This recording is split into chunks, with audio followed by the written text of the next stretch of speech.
Beata es Virgo Maria, quem Dominum portasti, Creatorem mundi, januiste quita feci, et in eterno permanes Virgo, ora pro nobis Dominum Iesum Christum. Eructa vicor meum verbum bonum, dico ego opera mea Regi, beata es Virgo Maria, quem Dominum portasti, Creatorem mundi, januiste quita feci, et in eterno permanes Virgo, ora pro nobis Dominum Iesum Christum. In nomine Patris et Filii et Spiritus Sancti. Amen. Pater noster, qui es in caeli, sanctificetur nomen tuum, adveniat regnum tuum, fiat voluntas tua, sicut in cielo et in terra.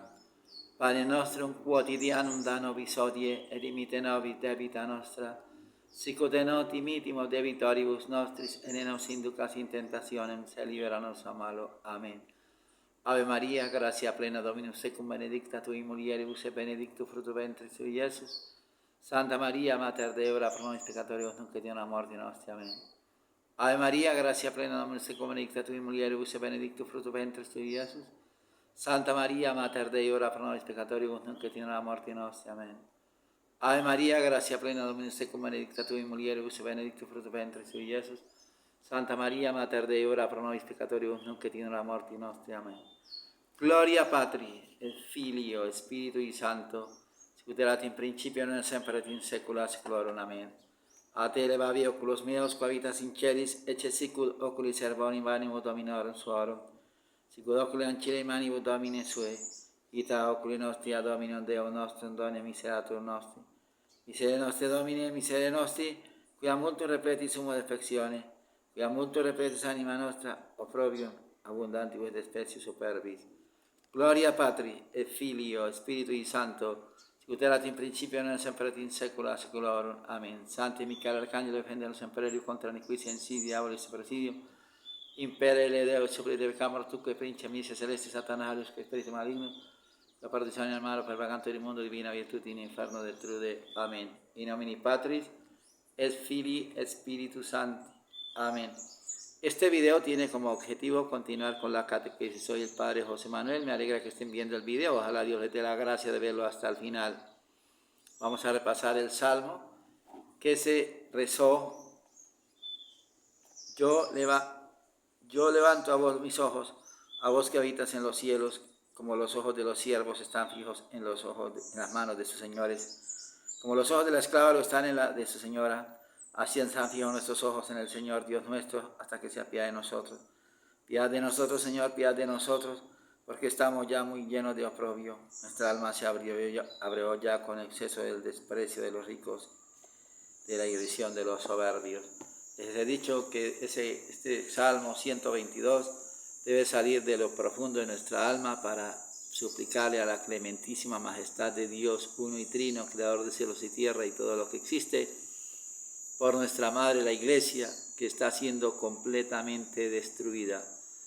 La gente que cree que es mentira, que eso no es cierto, y consideran que la malignidad que está allá en Roma es muy santa. Ahí les dejo el link de un escándalo que hubo en Roma, un poco de hombres se pusieron unas sotanas a medio culo, hablándolo así vulgarmente, y ligueros, yo no sé qué llaman eso, y salieron desfilando como damiselas por las calles de Roma. Y lo más triste es que eso no dijo nada a su malignidad, pero hubiera sido un grupo de personas humildes como pollitos que fueran por allá a rezar un rosario y verá por las calles, verá que ahí sí le echaban la policía. O sea, eso es lo triste, siendo la capital del catolicismo, y mire lo que promueven. Ahí está, desen cuenta ustedes que es la podredumbre que escupe allá la serpiente de la sala Pablo VI. Piensan que es mentira, que esos son cuentos, que eso no pasa nada. Pues ahí está,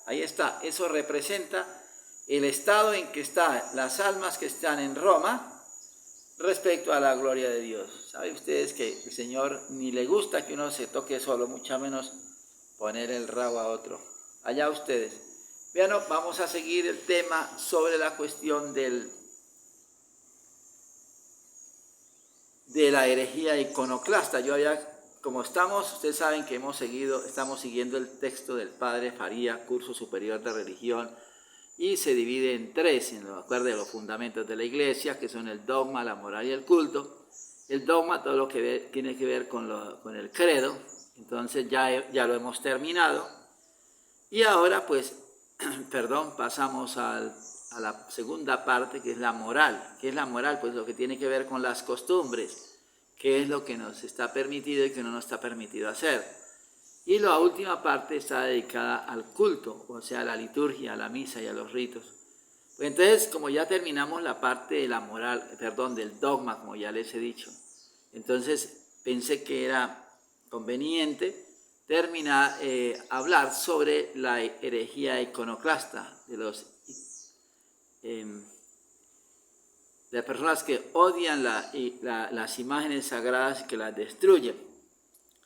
Primero que todo vamos a hablar un poquitito sobre las imágenes. Yo he tomado aquí, hay unos textos bastante extensos de un padre jesuita en la historia de la Iglesia sobre la cuestión de la herejía iconoclasta, pero he tomado por el tiempo, pues lo he tomado, y lo primero, más corto, el del doctor J. M. Marx en la historia de la Iglesia. Entonces, lo primero que vamos a ver es el papel de las imágenes. Ustedes saben que las imágenes están en la Sagrada Escritura, permitidas, allá en el Templo de Jerusalén.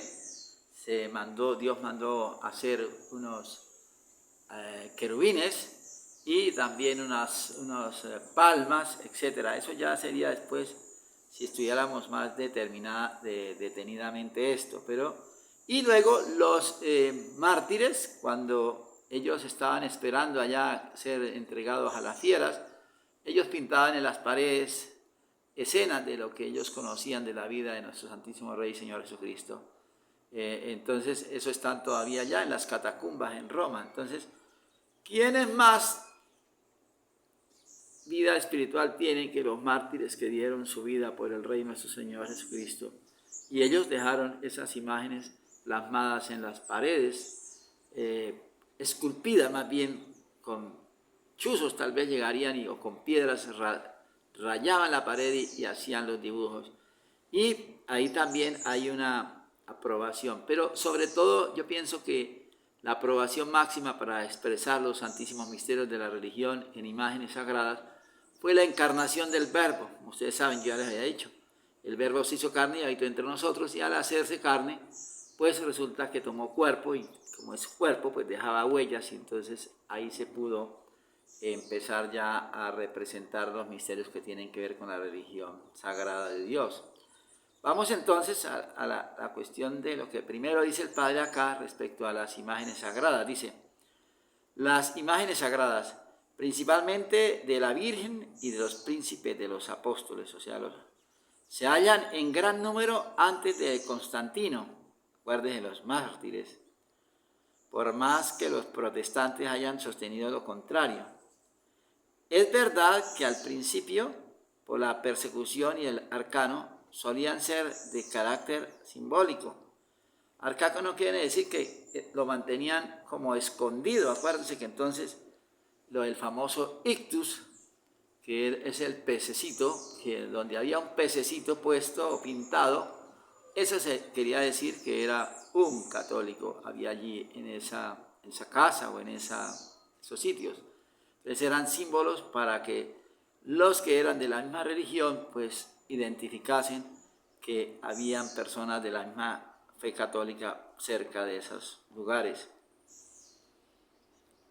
Dice, seguimos diciendo, solían ser de carácter simbólico, hasta el tiempo de Constantino, en que cesó el peligro de las persecuciones, pero el riesgo de cometer idolatría con las imágenes no era mayor el siglo III que el IV. La prohibición del sínodo de Liberis, eso fue en el año 300, hace una prohibición sobre las imágenes, se refiere a las imágenes pintadas en las paredes de las iglesias y expuestas así a ser profanadas por los paganos, no porque pensaran que se cometía idolatría, sino porque los paganos pues, las profanaban. Desde Constantino se hicieron preciosas imágenes al fresco y de mosaico, y también estatuas, y se representaron escenas bíblicas o de la vida de los mártires y santos, aún en los sepulcros y vasos sagrados, con el fin de fomentar la devoción e instruir, por lo cual se les añadían inscripciones explicativas. Alcanzaron gran celebridad las imágenes de Ágaro y de la Verónica, no hecha por manos, para entender que fue muy sublime esa obra y por lo tanto parecía no fuera hecha por manos, sino por los mismos ángeles, debemos pensar. La veneración de las imágenes se manifestaba besándolas, encendiéndoles luces, quemándoles incienso y arrodillándose, en lo cual los orientales iban delante a los occidentales. Con todo no faltaron adversarios de las imágenes en las iglesias, como Eusebio de Cesarea, San Epifanio y el obispo de Marsella, Sereno. Esto es lo que dice acá respecto a las imágenes, y dice que hubo personajes que no estaban de acuerdo con las imágenes, pero precisamente porque aquí se tributa, desde dice arrodillándose, quemándoles incienso. Usted sabe que el incienso se le ofrece al Santísimo Sacramento, y bueno, a ciertas cosas que se bendicen también, pero más que todo ya es como que una persona le ofrezca incienso a una imagen en su casa, pues eso ya parece como si fuera costumbre por ahí de los paganos, pues, costumbres gentílicas. Vamos a entrar ahora al contexto ya de lo que es la herejía iconoclasta. Iconoclasta, icono de imagen, y clasta, que destruye la imagen, que la acaba, que la vuelve pedazos. Y lo mismo también hay otro término que se llama iconomaco, que son los que odian las imágenes y las destruyen. Entonces, dice, la última de las controversias dogmáticas de Oriente, la del culto a de las imágenes sagradas, duró cerca de 120 años la pelea. No fue inferior a ninguna otra en violencia e hizo más mártires que otra alguna, a pesar de lo cual el asunto de ella era de suyo menos importante y tenía menor dificultad para la inteligencia del pueblo cristiano. Las causas de esta anomalía fueron, bueno, aquí habla de que no era tan importante, porque es que una persona católica puede ser católica y no tener imágenes. Y eso no quiere decir que por eso esté fuera de la iglesia. No es obligación. Nadie está obligado a tener imágenes en su casa. Lo que estamos obligados es y ni siquiera obligados, estamos llamados a santificarnos con los medios que nos da la iglesia, como son pues, la oración, la doctrina y los sacramentos, y vivir una vida recta. No estamos ya obligados a que tenemos que tener imágenes. Lo que pasa es que si yo ataco las imágenes, pues ya las ataco, inclusive las destruyo, pues ya caigo en la herejía, que se llama la herejía iconoclasta. Pero si yo veo que una persona tiene imagen, yo he tenido casos en los que he visto demasiadas imágenes en algunas casas. Yo les digo que traten de tener más moderadas, no tantas imágenes, porque eso tampoco no es bueno, tantas imágenes ya, no sé, a mí personalmente soy más bien poco dado a tener imágenes, solamente la imagen de la Santa Cruz, y trato de tenerla en varios sitios, el de la Santísima Virgen María y el crucificado, y tal cual la imagen de algún santo, pero ese reguero de imágenes, lo mismo en el altar lleno de imágenes, eso a mí no me parece, es una costumbre muy oriental, no más bien tan occidental. Entonces, pero por eso no se puede juzgar de hereje a un sacerdote, por ejemplo, que tenga una sarta de imágenes. Parece demasiado como un fanatismo, perdone que les diga, o un infantilismo, pero realmente lo que pasa es que al fin y al cabo nosotros no nos vamos a salvar por las imágenes. Nosotros vamos a salvar es por la fe en el Rey Señor Jesucristo y los frutos que demos de santidad, o sea, la lucha que hayamos hecho para agradar al amado, y cuando lleguemos, pues nos dé el premio. Pero si ponemos un montón de imágenes, como veía yo, por ejemplo, en un video, un tipo por allá, que es sacerdote por allá en Estados Unidos, con un altar lleno de imágenes y de cosas ahí, en el piso y todo eso, y el tipo se iba por las noches, se disfrazaba de mujer y se iba a bailar por allá a los cabarets. O sea, eso es una porquería, eso no tiene nada de católico, es un mentiroso.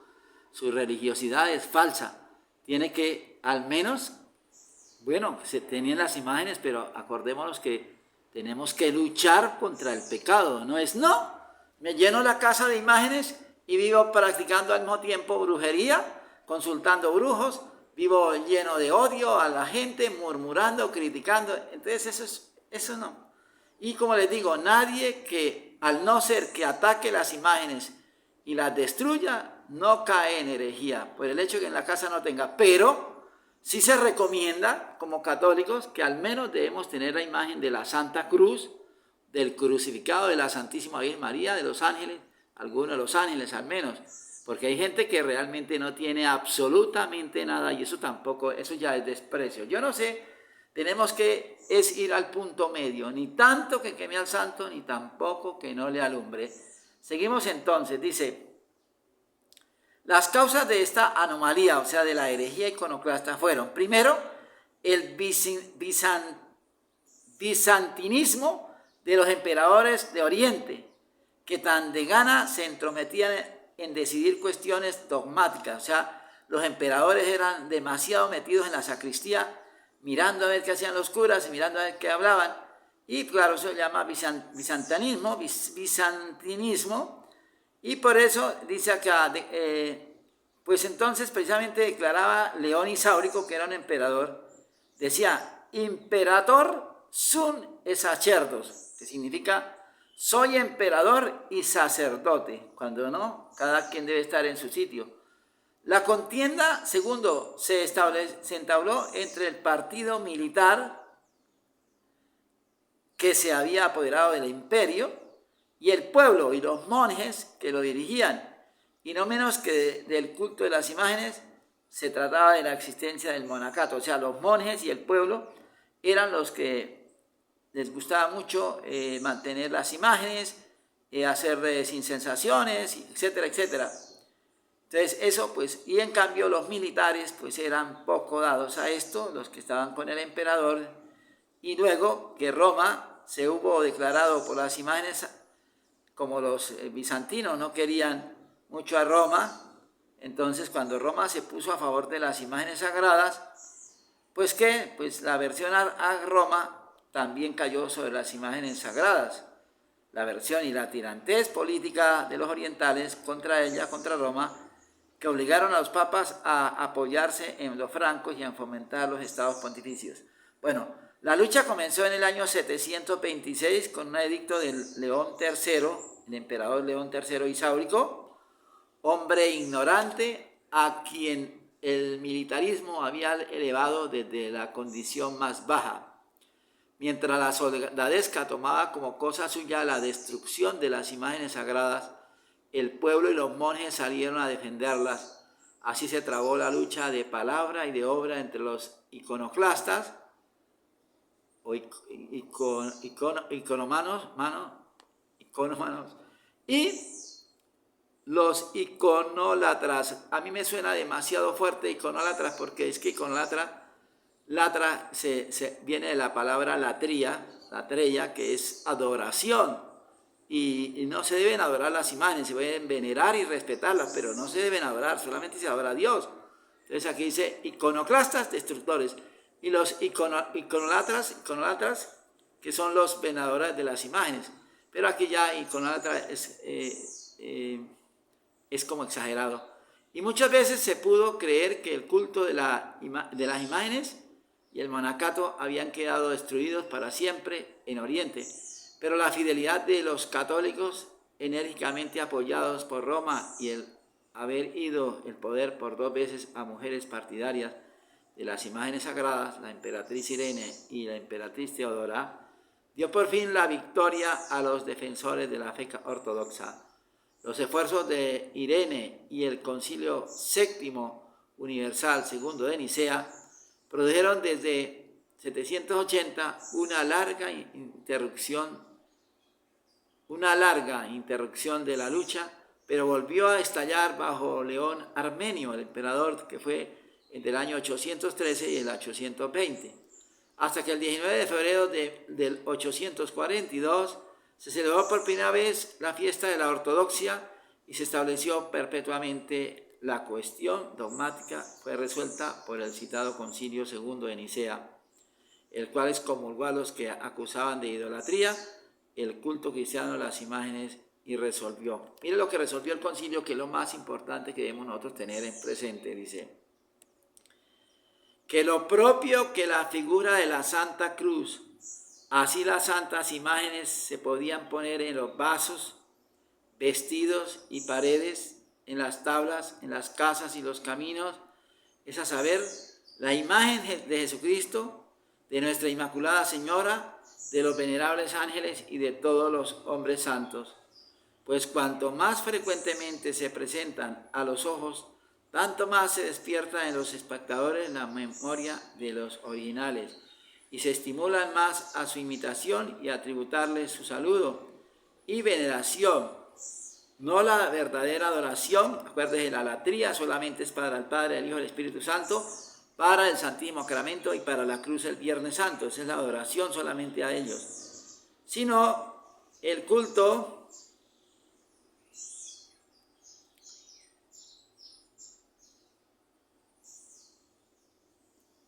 veneración, no la verdadera adoración, que solamente se da a la Trinidad, que solo se ha de atribuir a Dios. La adoración es para Dios, y acuérdense, para el Santísimo Sacramento y para la Santa Cruz del Viernes Santo, y a ofrecerles como a señal de la Santa Cruz a los santos evangelios y a otras cosas sagradas, incienso y luminarias, o sea, y velas, y en su reverencia, como era ya piadosa costumbre de los antiguos. Pues la honra que se le hace a las imágenes pasa a sus orígenes, y quien venera una imagen venera la persona en ella representada. Primer periodo de la contienda, de la pelea de los iconoclastas, duró entre el año 726 al 780. El uso antiguo de las imágenes del Señor y los santos se aumentó mucho desde Constantino, y la veneración a los santos se manifestó por creciente manera en las señales de honra hechas a sus imágenes, en lo cual se distinguió desde antiguo el pueblo de Oriente.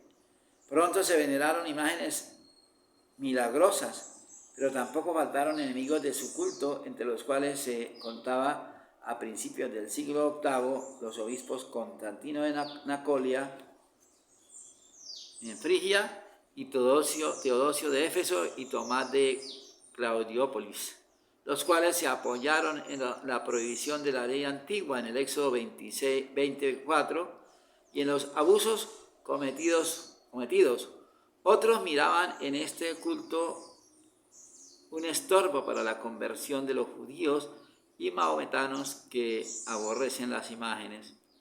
El califa Yezid, en el año 720 al 724, había ya promovido la destrucción de las imágenes. El emperador León III, en el año 717 al 741, creyó ver en aquel culto un regreso al paganismo, y por su primer edicto mandó retirar las imágenes públicas. fue destruido el Cristo que se veneraba en Constantinopla, a que llamaban Antiponetes, porque respondiendo había servido de fiador a un devoto marinero que se hallaba en un apuro. El pueblo se amotinó y se hicieron varias ejecuciones. En Occidente, el influjo del Papa pudo evitar otra parecida sublevación. Los griegos rebelados levantaron un competidor contra León, Cosme y el patriarca Germán. Antes que admitir el decreto iconoclasta, renunció y murió poco después. San Germán. Dice, el Papa Gregorio II amonestó al emperador en 2 cartas a cejar en su empeño. Le puso ante los ojos que hasta los niños se reían de su acusación de idolatría y despreció sus amenazas. San Juan Damasceno, el varón más docto de su tiempo, no era súbdito del emperador, salió a defensa de las imágenes sagradas, pero después de vencer y ejecutar a Cosme, publicó León otro edicto mandando quitar todas las imágenes, por lo cual Gregorio III lo excomulgó en un sínodo en Roma en el año 732. León se vengó arrebatando a la Iglesia los patrimonios de Italia meridional y Sicilia. Contra su hijo Constantino V Coprónimo, se levantó su cuñado Artebasto, dándose por amigo de las imágenes, pero fue vencido y cegado. Un sínodo de Constantinopla reunido en 754 por la gracia y mandato de Constantino y compuesto de 338 miembros, condenó el culto de las imágenes como idolatría e invención de Satanás y excomulgó a los que lo practicaran. Entonces puso el emperador todo su poder en la lucha contra las imágenes. El clero se sometió, pero los monjes resistieron y huyeron de ir al destierro o sufrir el martirio con terribles torturas como Pedro el Calibita, Andrés de Creta, el abad Esteban, o consumirse mutilados en las cárceles como 342 monjes con el citado Esteban. Los monasterios fueron destruidos, o trocados en cuarteles. El emperador hizo jurar a los moradores de su capital que tendrían por ídolo cualquier imagen y perseguirían con insultos y pedradas a cualquier monje. No menos que las imágenes fueron perseguidas las reliquias en tiempos de León IV, aunque no se derogaron las leyes, pudieron regresar los monjes y gozar de paz los veneradores de las imágenes. Y cuando murió en el año 780 el emperador, su esposa Irene quedó por regente. Segundo periodo. Toca terminar esto. De la contienda del año 780 al 842, la emperatriz Irene, auxiliada por el patriarca Tarasio, convocó un sínodo en Constantinopla para terminar la lucha. El Papa envió a él, al presbítero Pedro y al abad Pedro, pero los soldados dispersaron la asamblea y hasta el 787 no se reunió el Concilio Séptimo Universal II de Nicea, en cuya segunda sesión se leyó la carta del Papa al emperador, y el patriarca y los asistentes exclamaron: asimismo cree todo el sínodo. En las sesiones cuarta y quinta se adujeron las pruebas de la escritura y tradición en pro del culto de las imágenes sagradas. En la sexta se condenó el sínodo del 754 y en la séptima se dio resolución sobre el culto a las imágenes sagradas. Además dictó el sínodo 22 cánones. Con el reconocimiento de este concilio quedó restablecida la paz por lo pronto, pero en 802 Irene fue destronada y León V Armenio renovó la lucha. El monje Teodoro, abad del monasterio de Studium, en Constantinopla, protestó contra la instrucción del emperador en materia dogmática y escribió varias cartas contra los iconoclastas, por lo cual él y sus compañeros monjes fueron azotados, encarcelados y desterrados. Tras breve calma, bajo la Miguel II el Tartamudo, el año 820 al 829, Teófilo, del año 829 al 842, volvió a perseguir a los defensores de las imágenes sagradas, pero a su muerte su esposa Teodora, regente del imperio, acabó esta contienda. Tercera, la contienda de las imágenes en Occidente.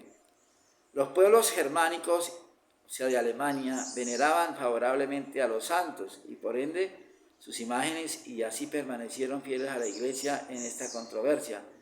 Pipino y un sínodo de Gentili en el año 767 rechazaron con decisión las insinuaciones de Constantino Coprino, pero cuando el Papa Adriano hizo traducir en latín las actas del Concilio VII y las envió a Carlomagno, la traducción era tan infeliz que apenas tenía sentido y trasladaba constantemente el griego prokinesis por adoratio, por lo cual Carlos y sus obispos se negaron a admitir.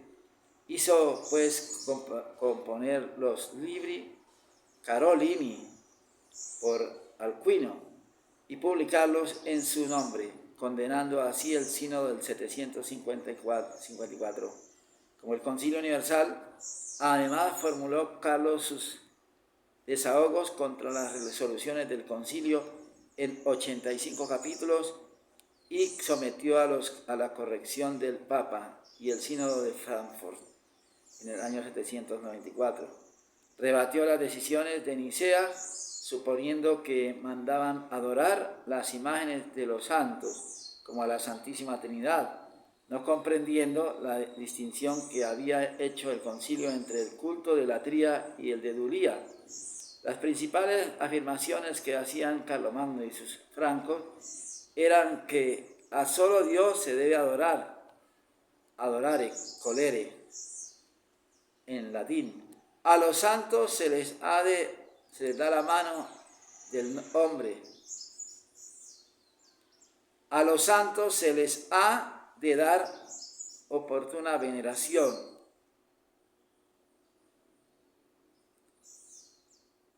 Que siendo las imágenes obras inanimadas de la mano del hombre, qué pena, me equivoqué, Dios mío, que siendo las imágenes obras inanimadas de la mano del hombre, solo se han de usar para adornar las iglesias y traer a la memoria pasados acontecimientos, pero no adorarlas con genuflexión y ósculos, o sea, besos. Es necio incensarlas o encenderles velas. No se ha de equiparar su veneración con la que se da, según antigua tradición en Occidente, a la cruz, la Sagrada Escritura, los vasos sagrados y a las reliquias de los santos y a sus vestidos. El Papa Adriano contestó detenidamente a los capítulos de Carlomagno, explicó y defendió las resoluciones del concilio y la doctrina del culto de las imágenes. Parece que el asunto quedó pacificado. Pero todavía se volvió a agitar en la Dieta de París, congregadas en el año 825 por mandato de Ludovico Pío, a instancias de los obispos griegos y hombres doctos de Francia. Sustancialmente se partió de los libri Carolini, procurando persuadir al Papa de su verdad para que influyera sobre los griegos, se conformase a ellos. No se conoce la resolución, pero hubo por entonces en Occidente un iconoclasta, el obispo Claudio de Turín, el cual desde el 824 echó de las iglesias de sus dioses las cruces e imágenes y pasó más allá, prohibiendo la veneración de las reliquias y de los mismos santos. le contradijeron hábilmente el obispo Jonás de Orleans, el abad Teodemiro y el monje Dungal de San Denis, aun cuando algunos como Agoberto de León continuaron rehusando toda exterior reverencia a las imágenes. La verdadera doctrina se abrió camino en Francia, merced a los trabajos de Igmaro de Reims y Walafrido Estrabón.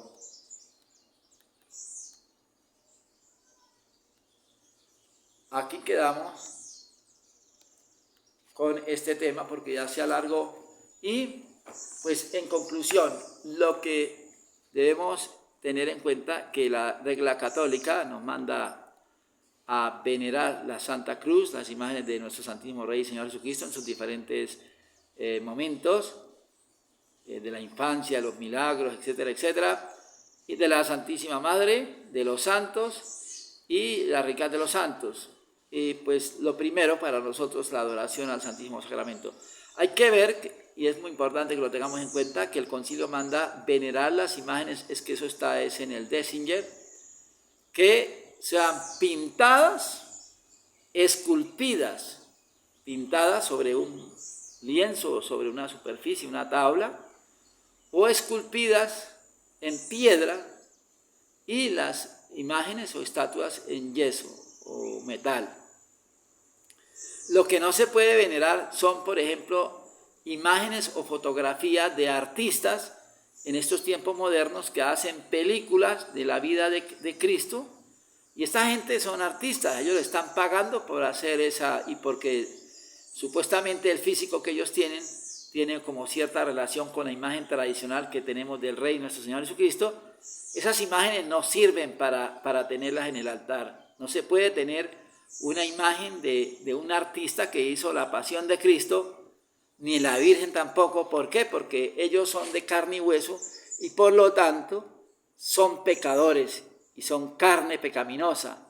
En cambio, por eso las imágenes sagradas, y no son imágenes sagradas, no son imágenes sagradas, así sea el mismo artista representando ya muriendo en la cruz colgado lleno de pintura roja, eso no es arte religioso, eso no debemos tenerlo en la fotografía ni tenerlo en ninguna parte.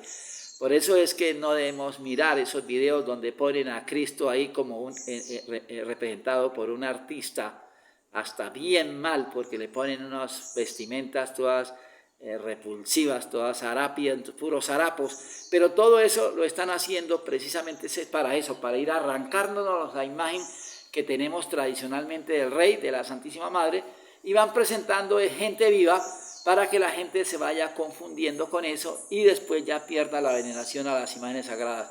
Por eso yo les insisto, traten de tener siempre imágenes antiguas, tradicionales, que vengan, no tengan imágenes nuevas, mucho menos, como les he dicho, hechas con inteligencia artificial, que eso no está en concordancia con el dogma católico. Nosotros debemos guardar las proporciones. ¿Por qué?